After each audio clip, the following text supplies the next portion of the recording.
good morning. I have Leader Echols and soon-to-be Leader Munson with us this morning. Good to have you in. Thank you. Some big news about downtown will have repercussions all over the state of Oklahoma. A new resort. Tell us all about it.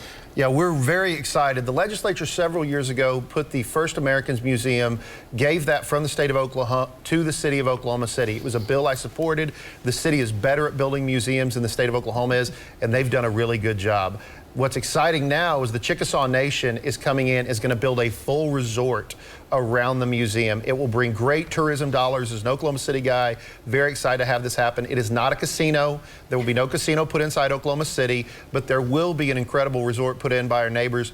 I think it's going to bring tons of international tourism around our native culture. You just messed up half the social media posts. I'm saying, not a casino, okay? Right. So that people, we have to change that now. It's big news, though. Yes, it is big news, and I'm grateful to the Chickasaw Nation for putting this investment here in Oklahoma City. Like Leader Echols said, it's going to bring people from across the country and across the world to Oklahoma City to learn more about Native American and indigenous culture and history right here in Oklahoma City. And so I'm looking forward to not only that, but the jobs that it's going to create as the building takes place starting in the summer of 2022. So I'm excited for folks to have access to jobs as well as the wonderful entertainment that's going to be coming here to Oklahoma City. Okay, did I say not a casino? Okay. You know, the only thing that's worse than misinformation is no information. And the fall is full of interim studies that just don't get reported on. There are some big ones out there. Your thoughts about what catches your eye? Yeah. This Monday in Children, Youth, and Family Services House Committee, Representative Andy Fugate, a Democrat from Del City, hosted a great study on financial cliffs when it comes to entitlement benefits for Oklahomans. There's a lot of discrepancies when it comes to making sure that working Oklahomans have access to the benefits that they need, while also doing everything they can to do better in their employment opportunities. Right now, there's a lot of issues that we're facing with the health crisis and folks getting back to work, and so we want to make sure Oklahomans have access to those benefits while also staying in employment, taking care of their families. We have a health crisis? Oh, yes, we do. Yes, I forgot all about that. You were involved in a lot of interims. You even help leadership decide what's going to happen. But sometimes it's depressing to know it's just not being reported on. There are important ones going on. Well, there's two specific interim studies I would like to talk about. One is actually one I canceled. I had one on how to make Oklahoma a top 10 state for higher education graduation rates. After going through that, we have some real ideas. We're going to expand concurrent enrollment next year for sophomores. We're going to expand the ability to take concurrent enrollment, letting people take more classes. And then we're going to try to reimagine how we fund students. We're going to stop funding every college graduate the same, and we're going to start funding degrees that we need, like engineering, architecture, healthcare. The other thing is Rhonda Baker, a Republican from Yukon, has a great interim study looking at educational outcomes for our students. I'm really excited to see that. Those are some really, really important interims that will make an impact this coming legislative session. In our next half hour, we're going to be talking about a lawsuit with the ACLU, and sooner or later, we'd be talking about critical race theory. Coming up our next half hour.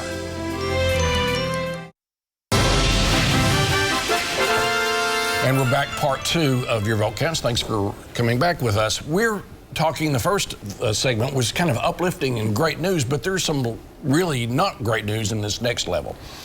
The American Civil Liberties Union is suing the state of Oklahoma over some legislation that was passed in the House and became law earlier this year, dealing with critical race theory, or CRT. Also, what teachers can and cannot teach in the state of Oklahoma in the classrooms. Your thoughts about what this is and where this is headed? Yeah, this is legislation that House Democrats adamantly opposed during this last regular session, mainly because of the challenges it's going to create and is creating for our teachers. Right now, educators are walking a fine line on teaching the curriculum that are set by Oklahoma standards when it comes to sharing our history here in Oklahoma and also in our country. And so right now, as we're facing and continuing to live through a health crisis, the number one priority should be on our students, making sure they're getting back to their academics and reaching their achievements and supporting our teachers in that way, as opposed to putting more challenges in their way. All right, this is a hot topic. It's going to be one of those that's going to test the media's ability to analyze and inform as to what's happening here. From your standpoint, I know you supported the legislation. Where are we? What do you think? Well, this is going to be a theme in these two questions. People from outside the state of Oklahoma attempting to come in and dictate to us what we're going to do.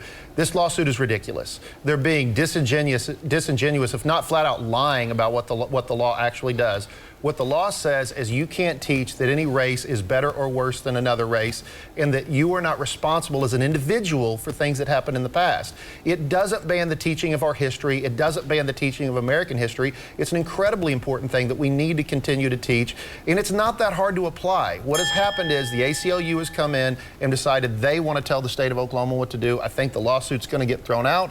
I think the vast majority of Oklahomans support it, and they're sick of being told what to do by national, out-of-state interests. I don't think you have strong feelings about this one at all. All right. On the same topic, you mentioned two topics tied together about a national organization saying something, doing something, impacting local organizations. It's hard to unpack. Help us out. So the State School Board Association has a national division. The national division called Oklahoma Parents Terrorists that had the nerve to go in and object to things their local school boards were doing. It's disgusting, it's wrong, and it's immoral. When you run for election, whether you're me who stands for election or you're a school board member, your job is to listen to the constituents. And when you have a national organization that says those things about Oklahoma parents, I call on the state OSSBA to both respond and to leave their national organization like other states have done until they say, no, parents absolutely have a right to be involved and talk to their local school board. They can't do it with any violence. But if they're just talking mean to elected officials, we sign up for that. We should support it. Your thoughts? Yeah, I think, in this situation, we've got to stop paying attention to everything that's going on nationally and get back to focusing on what's happening here in Oklahoma, especially with our local school districts, with everything, like we've said, we are in the middle of a health crisis. We have got to be paying attention to our teachers and our students, our staff, our families, everyone that's currently in the Oklahoma public school system, and focusing on getting everyone back on track as opposed to going back and forth at what's going on at the national level. Thank you both very much. See this again at news9.com/YourVoteCounts and follow me on Twitter @MitchellTalks.